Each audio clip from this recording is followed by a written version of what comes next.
The morning sun cast long shadows across the busy downtown streets as a retired Marine Corps veteran made his way to the bus stop. At 34, he carried himself with quiet dignity, though a slight limp from his service injury was noticeable if you paid attention. The crisp autumn air filled his lungs as he checked his watch. Right on schedule for the 7:45 bus. Life after the military had been an adjustment, but he found comfort in his daily routines. Every morning, he'd catch the same bus, grab his coffee from the corner shop, and head to his job at the local Veterans Center. Today seemed like any other day, until it wasn't. As he waited at the stop, he noticed an elderly woman approaching slowly, her arms laden with grocery bags. She reminded him so much of his own mother back home. The same careful way of walking, the same determined look in her eyes.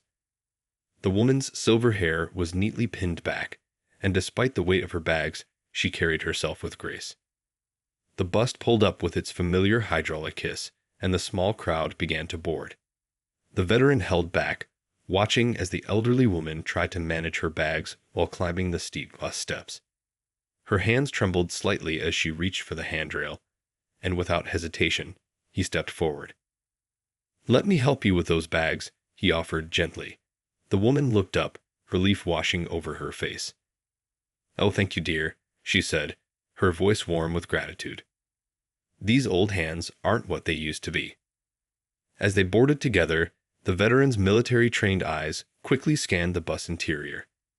It was packed with the usual morning crowd. Commuters buried in their phones, students with headphones on, and business people tapping away at laptops. The priority seating area near the front, clearly marked for elderly and disabled passengers, was occupied by a group of young professionals engaged in animated conversation. The elderly woman stood uncertainly at the front of the bus, trying to balance her grocery bags while holding onto a pole. The veteran could see the strain in her arms, the slight tremor in her legs as she tried to maintain her balance.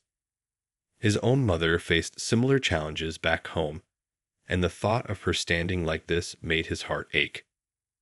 The bus lurched forward, and the woman swayed unsteadily.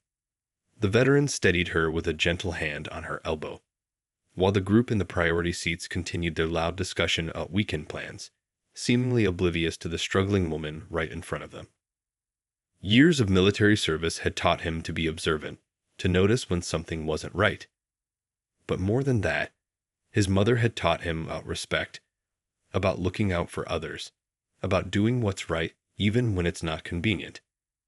As he watched the elderly woman struggle to stay upright, those lessons echoed in his mind. The morning traffic caused the bus to stop and start repeatedly, each motion making it harder for the woman to keep her balance. Her knuckles were white from gripping the pole, and her grocery bags were beginning to slip. The veteran noticed her looking longingly at the occupied priority seats, but she remained silent, not wanting to cause any trouble. In that moment, standing there in the crowded bus, he felt a familiar sensation, the same one he experienced during his service when something needed to be done. It wasn't about being a hero or making a scene. It was about standing up for what's right, about remembering our shared humanity in a world that sometimes seems to forget it. As the bus approached another red light, he made his decision. Sometimes, all it takes is one person to speak up, to remind others of their better selves. And today, that person would be him. The bus interior had grown uncomfortably warm as more passengers crowded in at each stop. The veteran could feel beads of sweat forming on his forehead, but his attention remained fixed on the elderly woman beside him. She was still struggling with her grocery bags, trying her best to stay steady as the bus navigated through morning traffic. The group in the priority seats had grown even louder now, laughing about something on one of their phones. Their voices bounced off the windows, drawing irritated glances from other passengers. One of them had casually propped their feet up on the empty space beside them, taking up 2 seats while the elderly woman continued to stand. A memory flashed through the veteran's mind. His mother calling him last week, telling him how she'd had to stand for 30 minutes on her own bus ride home from the grocery store.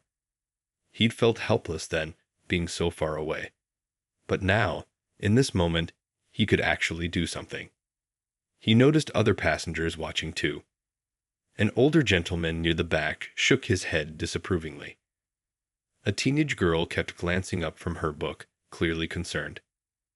Even the bus driver was watching through his rearview mirror, his brow furrowed with worry. Yet nobody spoke up. It was as if an unspoken agreement had formed. Don't get involved. Don't make waves.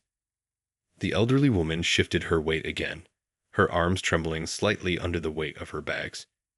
Just 3 more stops, she whispered to herself, but the veteran caught her words.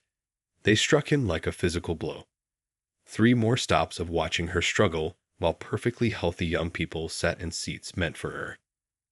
The bus hit a pothole, causing everyone to lurch forward.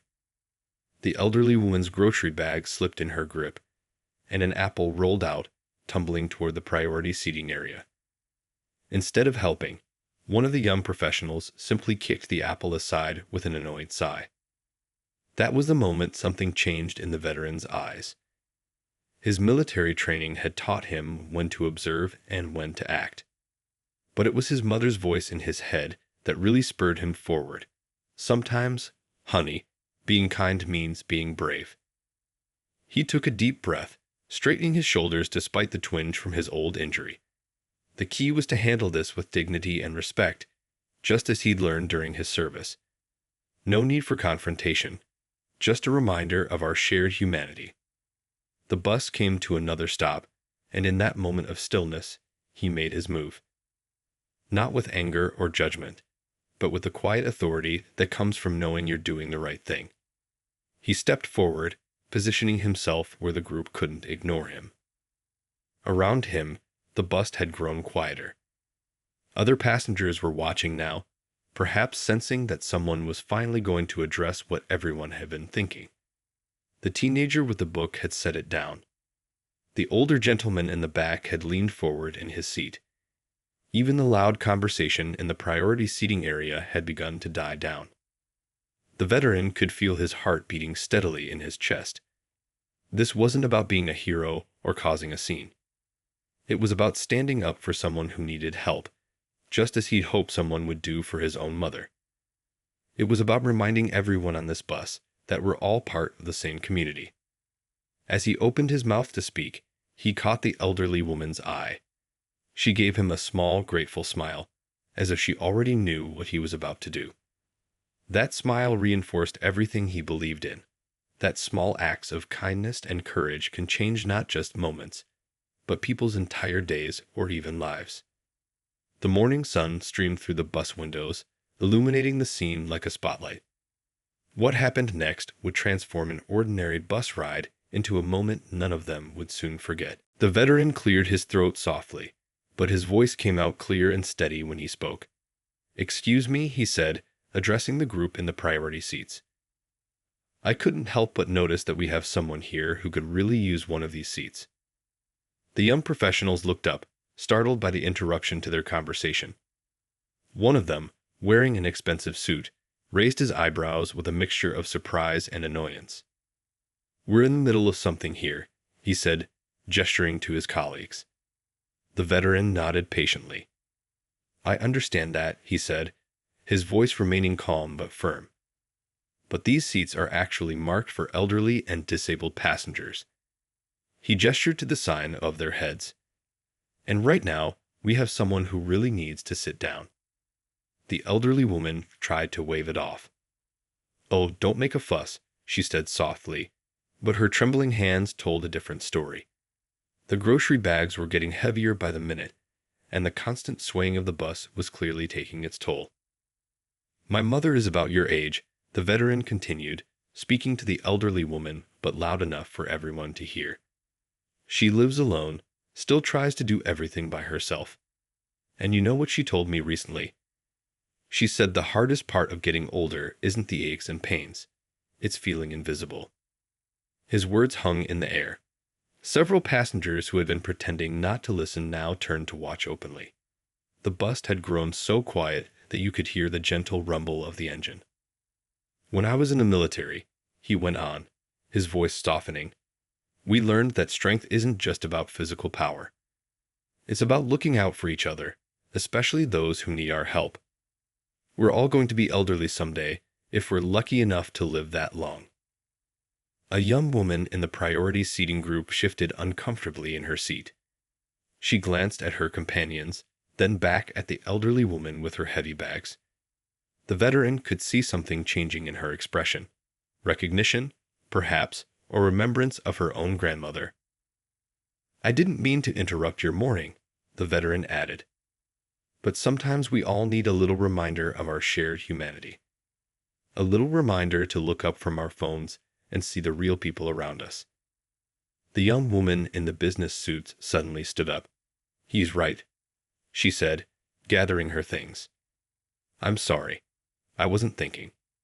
She turned to the elderly woman with genuine concern. "Please, take my seat. Let me help you with those bags." The change in atmosphere was immediate. Like a dam breaking, others in the priority seating area began to move. The man who had been taking up 2 seats sat up straight. Another young professional quickly gathered his laptop and stood. The elderly woman's eyes welled up with tears as she was finally able to sit down. "Thank you," she whispered, her voice thick with emotion. "Thank you all." The veteran helped arrange her grocery bags safely by her feet. As he straightened up, he noticed something remarkable.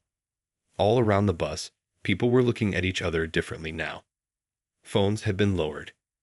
Headphones had been removed. There was a new awareness in the air, a reminder that they weren't just individual passengers but a community. Someone in the back of the bus started to clap. The sound spread slowly at first, then faster, filling the bus with gentle applause. The veteran felt his face grow warm.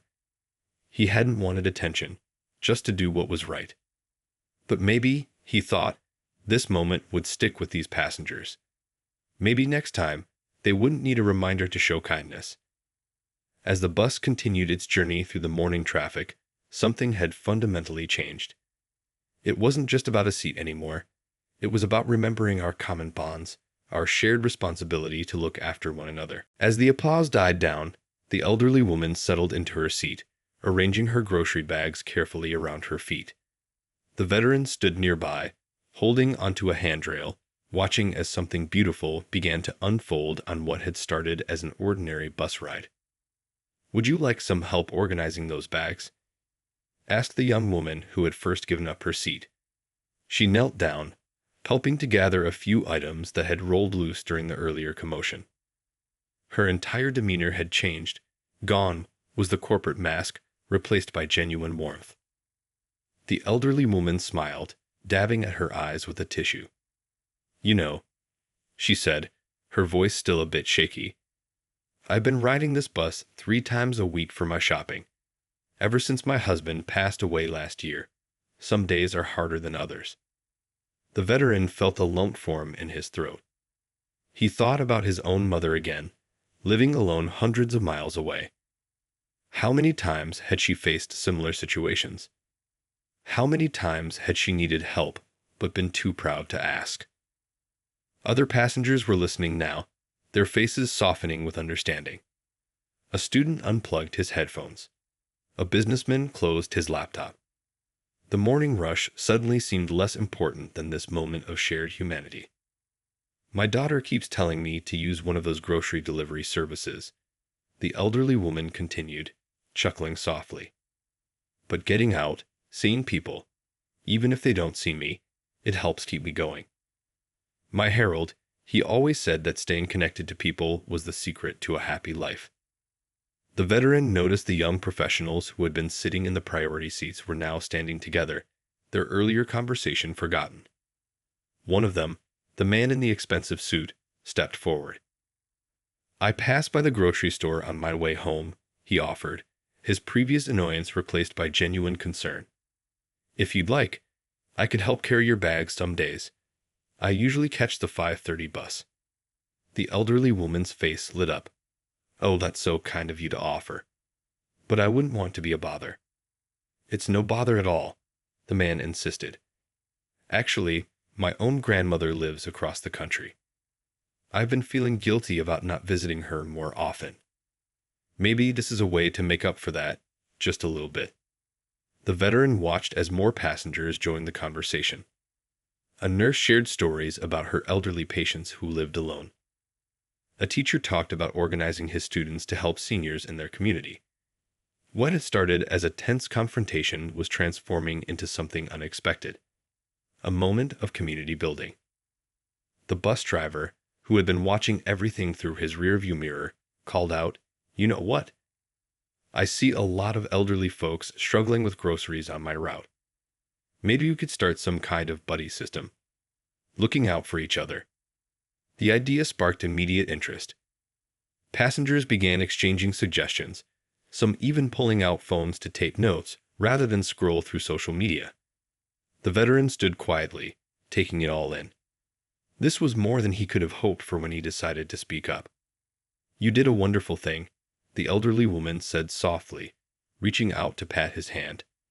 "Not just for me, but for everyone here. Sometimes people just need a little reminder of their better selves." The veteran squeezed her hand gently. "We all need that reminder sometimes," he replied. "My time in service taught me that strength comes in many forms, but the strongest communities are built on small acts of kindness." As the bus continued its journey, the usual morning silence had been replaced by something warmer: quiet conversations, shared smiles, and a new awareness of each other. What had begun as one person standing up for what was right had sparked something larger, something that would ripple out beyond this single bus ride. The morning sun had climbed higher in the sky, casting warm patches of light through the bus windows.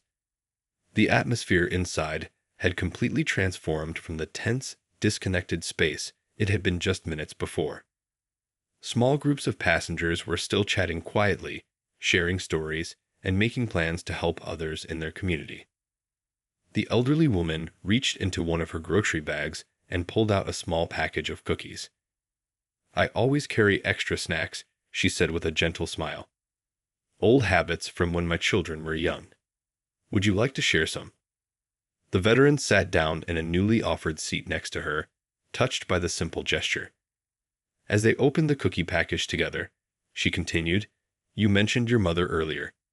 Tell me about her." His eyes softened as he thought about home. "She's a lot like you, actually. Strong, independent. She taught kindergarten for 40 years before retiring. Now she volunteers at the library, reading to children. But I worry about her being alone." The young businessman who had offered to help with groceries leaned in from where he stood nearby. "You know, that gives me an idea. What if we started a volunteer reading program at the senior center? My company is always talking about community involvement." A middle-aged woman sitting across the aisle joined the conversation. "I work at the community center downtown.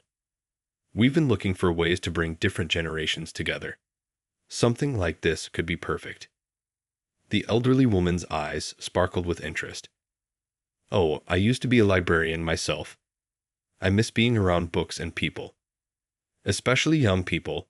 They have such wonderful energy." More passengers gathered around, drawn by the growing excitement of possibility. Someone pulled out a notebook and began jotting down ideas.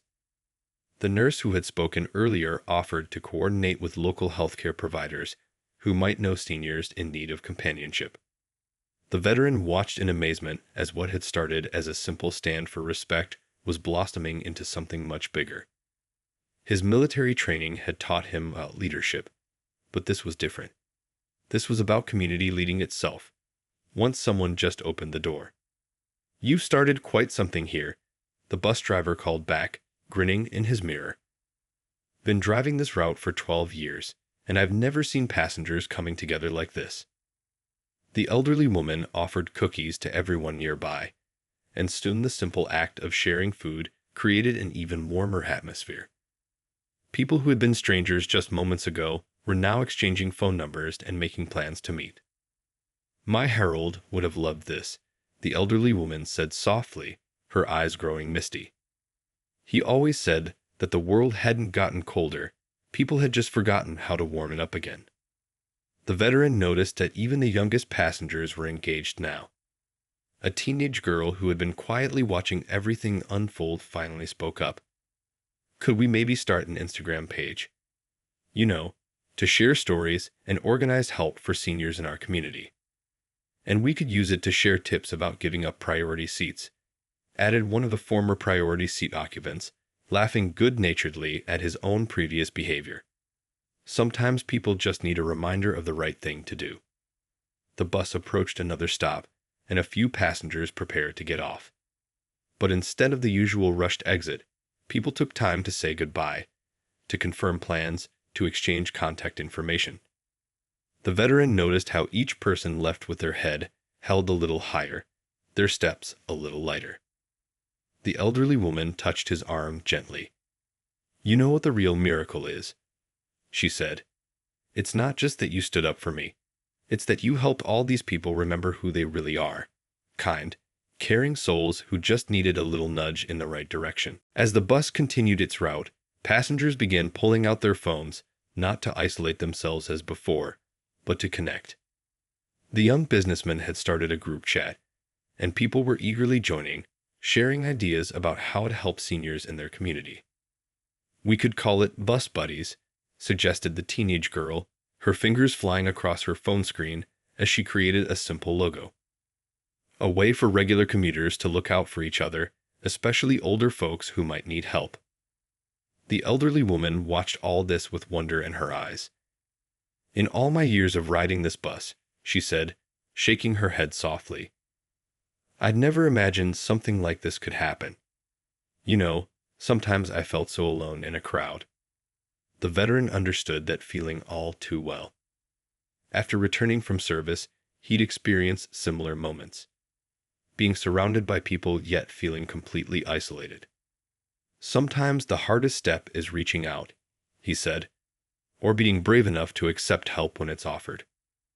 A quiet man in work clothes who hadn't spoken until now cleared his throat. "I'm a carpenter," he said.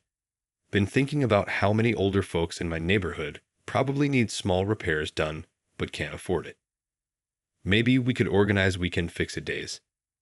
The suggestion sparked immediate interest. The nurse pulled out a small notepad and began making lists of potential projects and volunteers. "My patients often mention needing help with simple things. Changing light bulbs, fixing loose railings, things that could prevent falls." The elderly woman's eyes lit up. "Oh, there are so many of us who could use that kind of help. My neighbor hasn't been able to fix her garden gate for months. She can barely get her walker through it now." The bus driver, who had been listening intently, called back over his shoulder, "You know what? I know most of the seniors on my route. I could help spread the word about these services. Maybe put up some flyers in the bus." The young professionals who had earlier occupied the priority seats were now fully invested in the planning. One of them worked in marketing and offered to design proper flyers. Another mentioned connections with local businesses that might be willing to donate supplies. "We should include apartment buildings too," added a woman in scrubs. "I live in one, and there's an elderly couple on my floor who never get visitors. Sometimes I hear them talking to their cat through the wall." Her voice cracked slightly with emotion. The veteran watched as more and more passengers joined the conversation, each bringing their own skills and ideas to the table. This wasn't just about bus seats anymore. It was about rebuilding the connections that modern life had slowly eroded. The elderly woman reached into her bag again, this time pulling out a small photo album. "Look," she said, showing them a faded picture. "This was my neighborhood block party 30 years ago. Everyone knew each other then. We looked after one another's children, shared meals, celebrated together." As the photo was carefully passed around, people grew quieter, thoughtful. The veteran noticed how each person who held it seemed to be seeing something beyond the image, perhaps memories of their own communities or dreams of what could be again. "We could bring that back," said the teenage girl softly.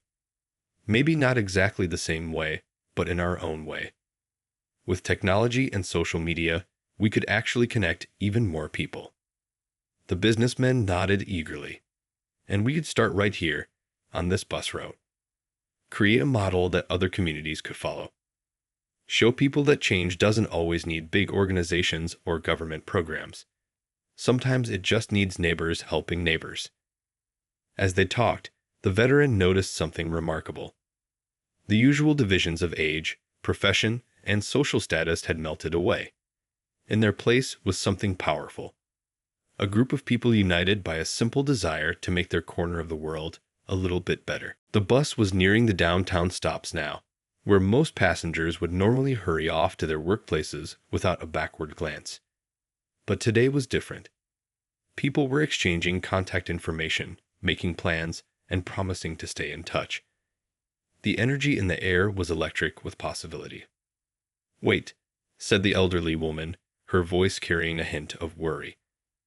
"How will we keep this momentum going? Sometimes good intentions fade when real life gets busy again." She spoke from experience, having seen many community initiatives start strong and then slowly disappear. The veteran understood her concern. During his military service, he'd learned that good intentions needed structure to survive. "What if we set up regular meeting times?" he suggested. "Maybe once a week, right here on this bus." The bus driver brightened at this idea. "I could make sure to note down which bus number I'm driving on those days," he offered.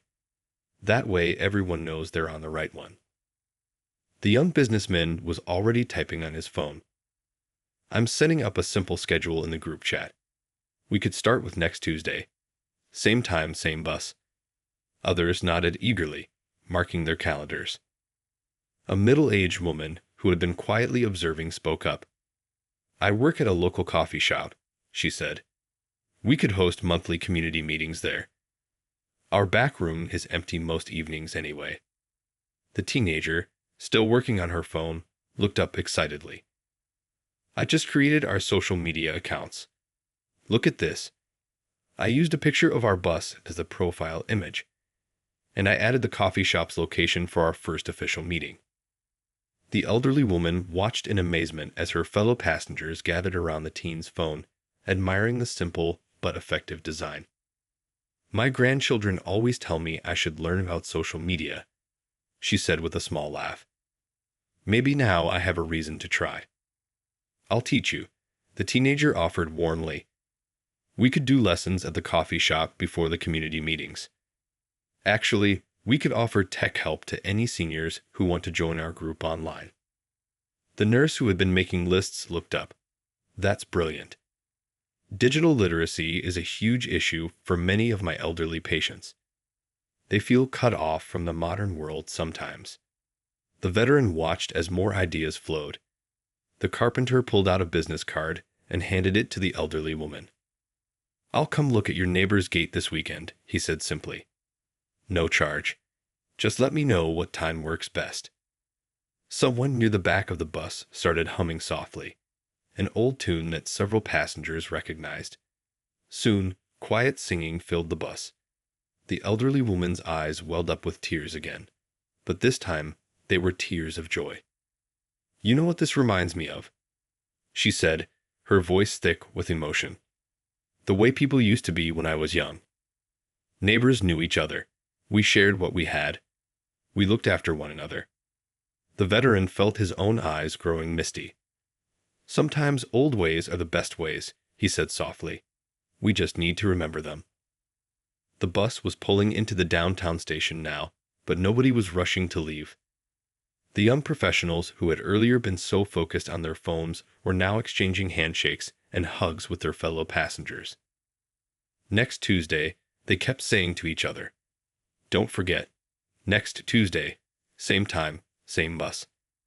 As people finally began to step off the bus, each person paused to thank the driver, to wave goodbye to the elderly woman, to nod respectfully to the veteran. What had started as an ordinary morning commute had become something extraordinary, the birth of a new community. 1 week had passed since that memorable bus ride. The veteran stood at his usual stop, checking his watch out of habit. But this time, he wasn't alone. Several other regular passengers were already waiting, chatting quietly among themselves, all eager for the Tuesday morning Bus Buddies ride. When the bus pulled up, They saw the same friendly driver from last week. He greeted them with a broad smile and pointed to something new, a handmade sign near his seat that read, "Community Bus. Everyone welcome." The carpenter had crafted it in his workshop over the weekend. The elderly woman was already seated in the priority section, but today she wasn't surrounded by strangers. The young businessman sat nearby, helping her with a new smartphone the teenager had taught her to use over coffee last Saturday. Her fingers still fumbled with the screen sometimes, but her face glowed with pride as she showed off the photos she'd learned to take. "Look at this one," she said, holding up the phone. "This is my neighbor's gate. All fixed now." The image showed the carpenter and two other passengers from last week, working together on a wooden gate while an elderly woman watched from her porch, beaming. More passengers boarded at each stop, and the veteran noticed something remarkable. Those who had been part of last week's transformation were quietly explaining the priority seating rules to new riders. There was no confrontation, no awkwardness, just gentle reminders and warm smiles. The nurse who had been making lists proudly shared her progress. "We've identified 15 seniors in the neighborhood who need help with home repairs," she announced. "And 20 volunteers have already signed up to help." She passed around a sign-up sheet for more volunteers. The teenager's social media campaign had taken off beyond anyone's expectations. "We have over 200 followers now," she said excitedly. People from other bus routes are asking how they can start their own Bus Buddies groups. The young professionals who had once been so absorbed in their phones were now leading different initiatives. One was organizing a weekly grocery delivery service. Another had convinced his company to sponsor the printing of official Bus Buddies flyers and cards. "My daughter couldn't believe it when I told her," the elderly woman said, chuckling. "She called me last night and said she's starting something similar in her city. Imagine that.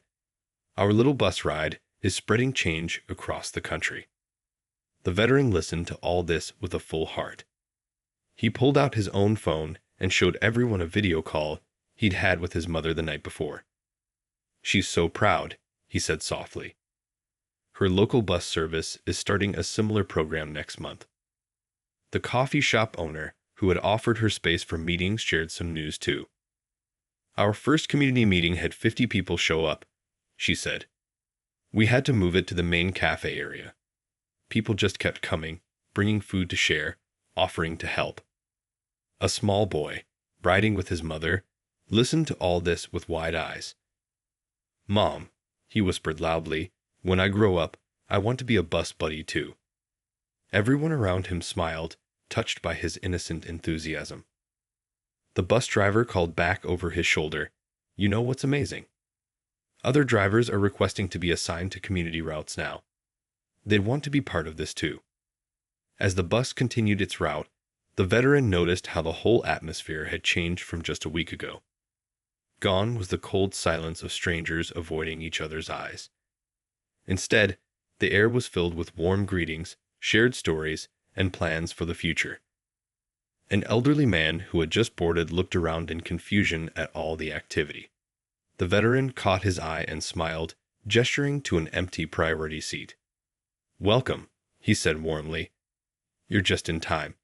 We're building something special here." 1 month had passed since that first memorable morning. The veteran stood at his regular bus stop on a crisp autumn day. But now he wasn't watching for just any bus. He was waiting for what the whole neighborhood had come to know as the community bus. When it pulled up, he couldn't help but smile at the transformation.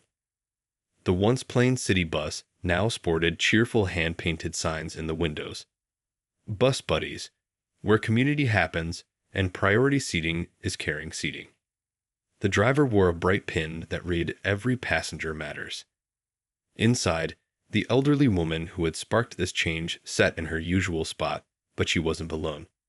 She was surrounded by a mix of familiar faces and newcomers, all sharing stories and morning coffee from the local shop that had become their meeting spot. "You won't believe what happened yesterday," she said as the veteran took his seat nearby. "Remember that lonely couple in the apartment building who only talked to their cat? Well, they hosted a dinner party for the whole floor. The carpenter fixed their door, and suddenly they felt confident having visitors. The young businessman, no longer wearing his expensive suit, but casual clothes better suited for community work, shared his own news. My company just approved a major community support initiative, he announced proudly. We're providing resources to help bus buddies groups start in other cities. The teenager, who had become something of a social media wizard, scrolled through her phone excitedly. We've gone viral, she exclaimed. Our story was featured on a national news website. People from all over the country are asking how to start their own programs. The bus driver called back, had to turn down a promotion to a different route. Couldn't leave my bus buddy's family. Everyone chuckled warmly. They'd all heard how he'd refused a better-paying route to stay with the community he helped build. As they drove through the city streets, the veteran noticed how the impact had spread beyond just their bus. Other buses now had similar signs. Passengers on different routes waved to each other through windows. The whole city seemed a little bit brighter, a little more connected. The nurse who had started keeping lists now had a proper notebook filled with community projects.